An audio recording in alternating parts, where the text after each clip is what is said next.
Oke guys, selamat pagi. Kembali lagi dengan CCTV. Halo, apa kabar? Semoga kita semua sehat, sejahtera, bahagia. Hari ini saya sangat bersyukur sekali sama Tuhan karena ketemu sama satu sosok yang luar biasa. Namanya Pak Andi Bianto. Halo Pak Andi. Hai. Saya panggil nama Andi aja ya. Yes, Soalnya kan beliau lebih muda dari saya. Yes. Tapi beliau adalah seseorang yang sudah luar biasa, sudah berhasil di Prudential.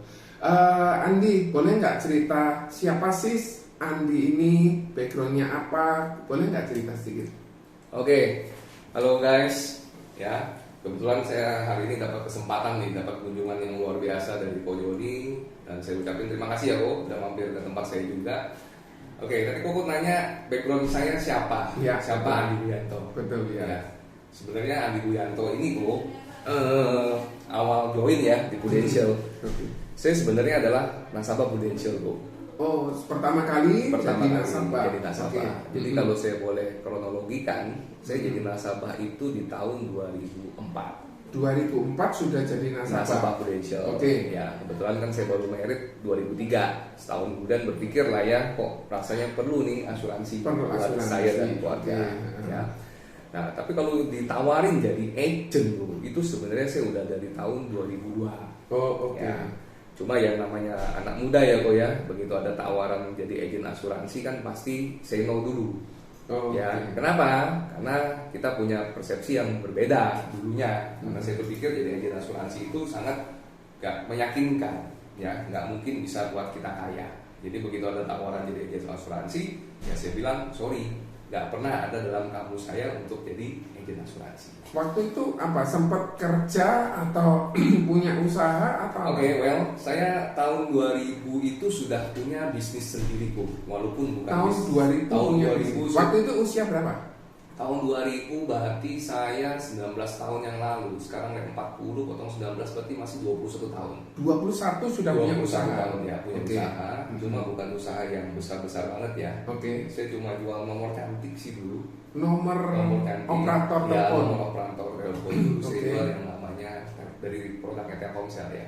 Hanya Telkomsel. Hanya Telkomsel. Oke. Terus berkembang lagi jual produknya Indosat juga. Nah, Oke. lambat tahun, akhirnya saya bisa punya toko sendiri. Oh, tokonya di mana waktu itu? Saya waktu itu buka toko di WTC. WTC Surabaya ya. Surabaya, Oke. betul. Nah, terus saya mulai berkembang lagi, bukan cuma hanya jual nomor cantik, tapi saya akhirnya juga jual grosir voucher. Karena dulu voucher kan Oh, masih yang isi zaman ulang. isi ulang yang zaman Oke. fisik, yang masih pakai scratch gitu loh. Oke. Pernah Iya, lihat ya? iya, iya, Nah, saya iya. berkembang di sana. Nah, some days waktu saya seiring dengan waktu ya, kan tadi kok nanya nih, kok bisa awalnya join di Prudential gimana? Iya. Padahal tadi saya bilang di tahun 2002 udah tawarin ya toh, tapi tahun 2004 saya akhirnya cuma join jadi nasabah. Oh, Nah. karena ditawari nggak mau, terus kemudian ditawari jadi nasabah. Ya, Oke. betul. Nah, singkat cerita sejak saya ditawarin jadi nasabah, Hmm. akhir tahun 2004 saya join itu di tahun 2004 di pertengahan tahun Bu. Kalau nggak salah Oke. ingat ya, kurang lebih seperti itulah. Iya. Kurang lebih 5-6 bulan kemudian agent saya yaitu leader saya itu nyamperin saya lagi. Coba Oh, rekrut oke. saya. Ngajak lagi. Oke. Ya, terus saya Hmm. bilang nggak mau ya. Mm-mm. Tahun depan dia datang lagi kok. Saya bilang nggak mau lagi. Jadi itu seorang agent yang gigih lah ya. Gigi, ya. Oke. Tahun 2006 datang lagi nih orang. Jadi tahun berapa tadi? 2004, 2005, 2006. 2006. Setahun sekali pasti datang. Setahun sekali pasti ngomong orang. Oke. Ya, di tahun 2006 jujur ya aku ya. Saya waktu join itu juga sebenarnya dalam hati biar orang ini nggak datang lagi aja sih sebenarnya. Iya, iya, oke. Ya, singkat cerita jadi waktu saya join pun ya secara terpaksa lah ya. Jadi waktu saya tanda tangan itu ya maksudnya dalam hati aku habis tanda tangan pun nggak ada selesai kan nggak ada tugas juga waktu harus omset berapa. Yang penting aku tanda tangan ya udah selesai toh. Oke. Ujian aja ya udah tak ikutin ya nggak apa-apa. Oke. Ya. Oke. Jadi pada saat itu saya berpikir saya join ini nggak dengan hati yang enak gitu. Oke. Sehingga Terpaksa lah ya. terpaksa boleh Oke. dikatakan seperti itu. Nah, Hingga akhirnya tahun 2006 omset saya hampir nggak ada. oh. Ya karena terpaksa tadi kan. Iya. Jadi saya belum klik bener-bener klik gitu Iya, kan. iya, oke. Oke. Nah, lambat tahun tuh setelah 2006, waktu itu 2006 walaupun terpaksa, tapi sebenarnya saya juga penasaran gitu. Karena melihat sosok leader saya itu tadi. Saya kan melihat secara nyata juga bahwa perjalanan hidupnya beliau ini kan juga sebenarnya juga nggak tahu bagus-bagus banget. Karena saya temen itu ya? Temen. Oke. Temen. Saya temen lama sama dia dan dia juga pernah kerja bisnis di bidang yang sama seperti saya. Dan saya juga tahu dia memulai bisnis Prudential itu karena terpaksa juga karena dia bangkrut. Nah, seiring dengan waktu, setelah saya lihat berapa tahun sejak dia menjalankan bisnis Prudential, saya kok melihat gaya hidupnya udah berubah. Ada perubahan dalam hidupnya. Berapa tahun dia? Mungkin kurang lebih 4 tahunan lah ya. 4 tahun 4 sampai 5 tahun. Ada perubahan yang sangat signifikan. Jadi artinya walaupun sangat frontal. Yes, jadi walaupun tadi saya bilang saya menandatangani secara terpaksa, tapi sebenarnya saya juga wondering, kok orang ini kok bisa jadi seperti ini gitu. Ada kepo ya? Ya, kepo boleh ya kalau bahasa viralnya sekarang kepo ya. Jadi saya wondering juga, wah, nanti sebenarnya ya penasaran juga sih, apa benar bisnis Prudential ini bisa bikin kita kaya. Nah, tapi pada saat itu juga saya bilang, rasanya walaupun bisa, cuma rasanya bukan jobnya saya banget nih, bukan aku banget ya. banget gitu. Karena saya dulu kan juga merasa saya sudah punya usaha ya bro ya. Terus kok saya harus mulai lagi dari nol untuk jadi agent, nah saya kan nggak banget gitu. Jadi masih ada egonya lah ya, boleh ego karena punya usaha sendiri ya, gitu. Sedangkan yang ngajak itu usahanya sempat bangkrut, tapi dia naik lagi kan sekarang. Bangkrut, tapi jadi daripada saya bingung ya toh, akhirnya coba waktu saya nganggur ya bro ya, tidak ada pekerjaan di bisnis saya.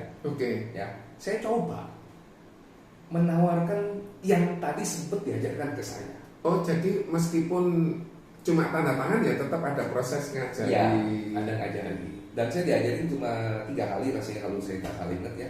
Dan pada saat diajarin, saya coba melakukan presentasi itu tadi. Ya, paling gampang ya di lingkungan sekitar toko-toko saya. Oh, ke teman-teman tetangga. Dan ternyata baru saya presentasi sekali, ternyata closing. Langsung mau. Padahal waktu itu saya presentasinya pun juga nggak lengkap. Mereka nggak tahu ya. Mereka tapi kan nggak tahu juga kan. Tapi karena presentasinya bagus, mereka akhirnya mau. Terus? Ya. Dan akhirnya saya berpikir, sebenarnya gampang ya, gitu loh. Tapi begitu saya sibuk lagi ya, saya lupa lagi dengan tugasnya Prudential loh. Ya karena di sini kan saya juga terus terang masih jalan lah ya. Sangat masih jalan loh. Karena waktu itu kan permintaan voucher visi itu kan masih bener-bener. Jadi Andi ibaratnya kayak grosirnya ya. Ya betul. Dan itu bukan cuma hanya toko, saya juga sempat ngembangin lagi sebuah perusahaan walaupun join sama teman saya. Kita waktu itu partner, saya juga jadi rekannya Telkom Fleksi. Ya, setelah ada Telkom Fleksi ya. Terus kita juga mengembangkan lagi sebuah perusahaan yang namanya multi operator. Multi operator itu ngisi pulsanya bukan pakai fisik scratch itu lagi. Tapi yang pakai SMS. Langsung diisikan atau tinggal. Nah, cuma kita bikin satu server, operator-operator itu kita masukin ke server kita. Jadi ibaratnya sama kayak Koko hari ini mau beli pulsa mungkin lewat Topet atau lewat BCA. Nah kita dulu seperti itu. Berarti Topet itu niru idenya Andi berarti ya? Nggak tahu, saya nggak bisa ngomong lah ya. Namanya berkembang lah zaman itu ya. Nah jadi itu sih sebenarnya kenapa kita join pertama kali. Tapi kenapa sih kok akhirnya Andi mutusin Prudential sebagai karir gitu loh? Setelah tadi ya kok seiring dengan waktu 2006 saya join, omset segitu-segitu aja. Tahun 2007 saya coba tantang diri saya. 2006 gabung. 2006 saya Juli gabung. Sampai Desember kan omset nggak seberapa banyak. Sedikit saya. Cuma waktu saya dikasih penjelasan bahwa sebenarnya karir di Prudential kan income-nya cukup besar. Dan waktu saya coba hitung, ya benar gitu. Persentasenya itu. Coba saya membuktikan benar apa enggak sih apa yang dijanjikan tadi. Nah, ternyata setelah saya merasa cukup benar, berarti saya tambah berani dong untuk fight ya. Kalau kita bisnis kan harus seperti itu ya, benar ya berarti. Tahun 2007 saya coba tantang diri saya, bisa nggak dengan income-nya, paling nggak gini maksud saya, income saya di toko bisa nggak hampir menyamai. Karena kita udah tahu toh komisinya Prudential berapa persentasenya. Nah jadi sisa saya cari omsetnya, sisa dikali itu sama nggak dengan paling nggak separuhnya. Jadi saya tantang diri saya. Asal income separuh gitu, mau lebih fokus lagi gitu. Enggak juga sih sebenarnya ya, cuma untuk nambah income aja sih sebenarnya. Ya karena saya pikir kan bisnis dulu kan katanya nggak boleh ada supply income dari satu toko. Iya, Ya kan, benar nggak? betul. Tambah anak paling kan nambah income lagi. Betul, Kata betul. seperti itu kan teorinya. Jadi sebenarnya dulu nggak pernah punya pikiran untuk bisa membangun bisnis Prudential. Saya jujur dulu cuma ya aku jualan, aku dapat komisi. Aku jualan, aku dapat komisi. Gitu, Waktu 2006 income-nya berapa waktu itu dari Prudential? Oh kecil tuh, omset cuma masih 100 juta. 100 kurang lebih ya 30 juta per tahun. Nah, tapi ya cuma 2,5 juta. juta sebulan. Emang 2,5 juta oke waktu itu? Nggak oke. Oh, nggak Sangat karena oke. dibandingkan dengan yang sudah ada. Oh iya, di toko ini udah cukup sangat besar. Oh, Lebih besar. Itu paling ya, sorry, cuma 10%-nya. 10%. Jadi guys, kalau boleh saya simpulkan sedikit, semoga benar. 1 bulan kurang lebih waktu itu 2006 itu 25 juta. Itu udah angka gede loh guys. Dan di Prudential hanya 2,5 juta. 2,5 juta. Dan yang ngajak itu ada terjadi perubahan. Nah pada saat terjadi perubahan dia wonder kenapa kok orang ini bisa. Tentunya dia awal mula hanya ngecek betul enggak Ya. apakah betul atau enggak gitu ya. Terus kemudian setelah 2007, 2007 gitu. 2008. Nah, tiba-tiba waktu itu mungkin keadaan juga ya, Bro, ya. Tapi walaupun keadaan pada saat itu belum terlalu hancur banget untuk dunia telekomunikasi. Cuma 2007 masih oke. 2007 oke, 2008 pun sebenarnya oke. Oke. Ya, cuma pada saat itu saya sudah melihat dulu telekomunikasi kan supply voucher ini kan semua dalam bentuk fisik. Ya. Nah, 2008 ini masa peralihan. Karena untuk mencetak voucher fisik ini kan costnya juga Mahal. nggak murah. Makanya beralih ke elektronik. Oke. Nah, ya, pada saat elektronik kita akhirnya saya merasa nih ya waktu pada saat itu kok kita nggak mungkin bisa berkembang lagi. Pada saat itu saya berpikir. Oh, ya, Nah. jiwa bisnisnya. Saya waktu itu Menilai saya menilai seperti itu dan juga saya akhirnya juga punya catatan tuh. Contoh paling gampang waktu itu saya membuat sebuah catatan seperti ini. Tahun 2007 misal omset saya di toko misalnya satu bulan ya, ya misal 2 miliar katakan seperti itu. Oke. Ya. Tahun 2007 2 miliar, oke margin saya katakan untung 2% ya. Oke. Berarti saya kan dapat 2 miliar kali 2%. Ya, Itu masih 500 juta ya. Betul ya. Kurang lebih 400 jutaan ya. Oke. Singkat cerita tuh, di tahun 2008 margin ini yang namanya penjual ini kan bukan cuma hanya saya tuh. Oke. Tahun depannya penjual-penjual lain akan muncul kan? Akan bergabung juga. Nah, akan bergabung juga. Oke. Pada saat supply demand lebih banyak yang supply dibanding yang demand yang minta, berarti apa yang terjadi itu? Profitnya diturunkan. Profitnya pasti saya turunkan. Oke. Karena kita pasti sayang harga. Mm-mm. Nah, jadi saya berpikir untuk mendapatkan income yang sama seperti tahun 2007, berarti di tahun 2008 omset Double. saya harus naik 2 kali lipat. Double. Waktu itu susah. Enggak. Sebenarnya untuk naikin omset sih oke, nggak masalah. Cuma yang jadi masalah adalah pada saat kita menaikkan omset, berarti saya harus menambah injek modal lagi. Dan modalnya nggak sedikit ya. Modalnya nggak sedikit, Oke. karena kita juga harus ngatur cash flow, kita harus Oke. ngatur stok juga. Iya. Ya kalau modalnya ada, kalau nggak ada terpaksa saya harus pinjam kredit lagi. Oke. Nah, setelah saya hitung-hitung, saya melakukan action yang lebih masif di tahun 2008, tapi untuk mengejar sebenarnya income yang sama. Oke. Dengan usaha harus 2 kali. Dua kali. modal 2 kali. Waktu saya juga harus 2 kali lipat, Iya. lebih ngoyo lagi Iya, kerjanya. iya. Nah, jadi saya berpikir kalau 2008 seperti ini, apa tahun 2009 bisa lebih bagus lagi? Sedangkan yang jualan tambah banyak, Tambah banyak. tambah banyak. Oke. Oke. Nah, terus waktu itu saya lihat Prudential, Oke. saya kembali lagi, saya samperin leader saya, sesuatu yang ditawarkan dia, saya tanya sama dia waktu itu, lu dapat penawaran ini, margin, ibaratnya kan komisi itu margin kita. Oke, pakai background Ya, pengusaha kemarin. Perusahaan, Oke. saya tanya, marginmu ini tadi atau komisi ini tadi, Fred? Dari, kamu kan katanya udah 5 tahun join di sini. Dari awal kamu join sampai sekarang, sama apa beda? Kayaknya jawabannya Sama. anunya, komisinya. komisi tetap kan segitu. Oke, ya. Berarti naik omset, katakan komisi kita berapa persen gitu ya, Ya. katakan seperti itu ya. Oke. Sisa dikali omset kan? Ya. Besok kalau saya omset kali komisi itu kan berarti sama. Betul.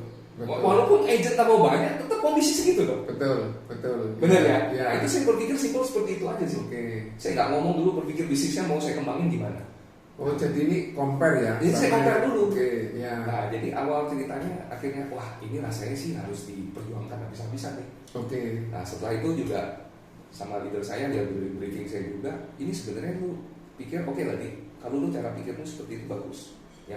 Tapi sebenarnya lu sadar nggak, bisnis Prudential bukan cuma hanya lu jualan sendiri, harus saya dijelaskan mengenai operating kok. Oh, berarti apa itu operating? Operating berarti yang waktu pikiran agent ya, saya simpel sih, kalau saya sebenarnya juga nggak ngerti apa operating, ya pusing nggak dengan bahasa-bahasa seperti itu ya. Cuma sih waktu itu menangkap, oh sebenarnya operating itu saya disuruh buka cabang sebanyak-banyaknya tanpa pakai modal. Oh, oke. Saya mengedukasi orang. Kan selama ini waktu tadi saya omset disuruh naik kok. Omset saya disuruh naikin, berarti saya harus mengedukasi karyawan baru loh. Betul. Benar. Tapi supervisinya tetap saya terus kan yang mau Betul, betul. Nah, leader saya ngomong, di sini kamu juga edukasi orang, ilmu kamu ajarin ke dia jualan, dia dapat komisinya dia, terus dari persentase dari komisinya dia, kamu juga dapat bagian. Oh, oke. Berarti saya mikir, oh berarti kalau ini simple, saya cari aja agent sebanyak-banyaknya untuk bisa nyiptakan faktor kalinya saya. Kan selama ini saya juga dituntut, ya kita ngomong bisnis kan omset sama dengan kali profit berapa, gitu. Dan dengan banyaknya agent, berarti kan omset saya semakin besar. Sisa dikali, marginnya saya berapa? Waktu itu ngajak berapa agent awal bergabung? Simple kok ya waktu itu, namanya kita agent baru. Saya cuma berusaha cari semaksimal mungkin, tapi dapatnya cuma 4. Dan 4 itu jalan semua. Hari ini dari 4 itu cuma nyantol 1. Jadi terjadi proses yang cuma jangan dilupakan satu hal, bahwa dari 4 ini sebenarnya kita bakal karena dia bisa ngajak lagi. Jadi walaupun dia memang dia nggak jodoh ya mungkin dengan bisnis ini, anggap dia hilang pun kita tetap berteman baik, tapi sebenarnya dia membawa agent-agent dia, bawa gerbong di bawahnya dia. Dan sampai sekarang masih nyantol semua. So guys, jangan pernah berpikir bahwa semua kerjaan itu mudah, tetapi pada saat seseorang itu bisa dilakukan, bisa melewati itu semua, maka bisa menjadi sangat besar seperti yang dimiliki kantornya Andi Gianto ini. Nah, apakah dulu sempat mikir kalau mau buka kantor? Gak ada sebenarnya. Jadi awal mula 2008 itu saya nggak ada. Saya awal mula gabung untuk sekedar cuma buktiin uangnya betul. Uangnya betul. Okay. Setelah uangnya betul, saya merasa, wah ini uang gede nih, saya cari lagi nih. Oke. Nah, tahun 2008 setelah saya naik, saya harus buka jaringan saya. Ngembangkan jaringan saya. Saya akhirnya dipromosikan tahun 2009. Waktu itu istilah kita masih unit manager ya. Naik ke unit manager 2009. Nah, singkat cerita, begitu saya sudah AM, saya merasa, wah rasanya tambah lama ini saya harus punya kantor sendiri juga. Itu tahun berapa mulai mikir mau punya kantor? Saya mulai mikir itu tahun 2010 akhir mulai. 2010. Kantornya di mana sih, Andi? Kantor United di Sutorojo Prima Utara 2 PDD 8. Sutorojo Prima Utara 2 PDD 8. Papa Delta 8 PDD Papa Delta nomor 8 United Agency. Itu adalah sebuah kantor Prudential yang menggunakan sistem agency system. Jadi Anda kalau misalnya berhasil membina jaringan dan Anda bisa buka kantor sendiri seperti yang dimiliki sama Pak Andi Gianto ini. Kalau boleh tahu, sekarang apa sih yang sudah didapatkan setelah bergabung di Prudential? Yang sudah didapatin ya Pak ya? Wah kalau saya sebutin akhirnya nanti jadi seperti ini. Sebetulnya bukan untuk sombong, tapi untuk menginformasikan. Boleh nggak apa-apa. Ya. Mungkin saya nggak sebutin objeknya ada Pak ya, tapi saya boleh sebutkan perbedaannya aja dah. Oke. Itu aja. Ya. Dulu waktu saya punya income di bisnis sebelumnya, ya saya berpikir mau beli aset itu harus berulang kali, Bu. Karena apa? Karena kenapa? Karena kan saya harus dari profit saya harus ambil lagi untuk injek sebagai dana modal saya. Oh, nambah modal. Oke, apalagi kan tadi kita mengetahui makin turun. Makin turun untuk dapatkan income yang sama, berarti kan saya harus injek modal lagi. Betul. Berarti saya mau beli aset itu hampir nggak akan pernah bisa terbeli. Iya. Tapi di Prudential, Bu. Semua margin yang masuk kan saya nggak pakai modal di sini. Bener ya. Modalnya saya kan cuma ya paling kalau saya ikut seminar, bener ya, untuk ngisi ini ya, nggak banyak lah investasi ke atas ya, bener ya. Nah berarti kan sisa saya hitung aja dari margin tadi saya dapat keuntungan misalnya 100%, berapa untuk biaya hidup saya, sisanya kan saya bisa untuk belikan alokasi aset. Nah jadi kalau saya boleh bandingin bahwa di dulu saya untuk beli aset hampir nggak bisa, susah karena saya harus injek dana terus untuk modal. Kalau yang sekarang sekarang saya usahakan setiap tahun saya beli saham. Aset properti.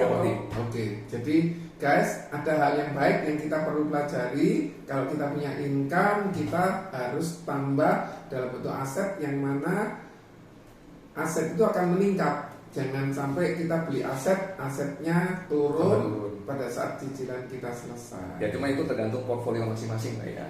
Ya mau di properti ya oke, lu mau simpan dalam bentuk emas ya oke, atau bentuk saham ya tergantung portfolio masing-masing aja. Tapi ini yang saya bisa rasakan. Kalau dulu saya nggak bisa ngatur portfolio saya. Karena portfolio saya masuk modal. Setiap ada profit, biaya hidup, sisanya masuk modal. Simpan di bank, kalau nanti ada barang lagi, ambil lagi, sikat lagi. Soalnya cepet-cepetan ya. Iya. Semakin punya kekuatan modal, semakin bisa betul. Beli. Kalau modalnya nggak ada, nggak bisa beli. Jadi dulu profit saya banyaknya jadi dalam bentuk cash flow, untuk dana cadangan.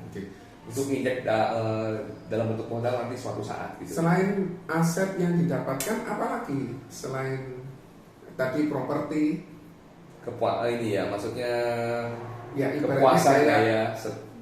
Setelah saya tahun 2006, berarti ini hampir 13 tahun saya di Prudential.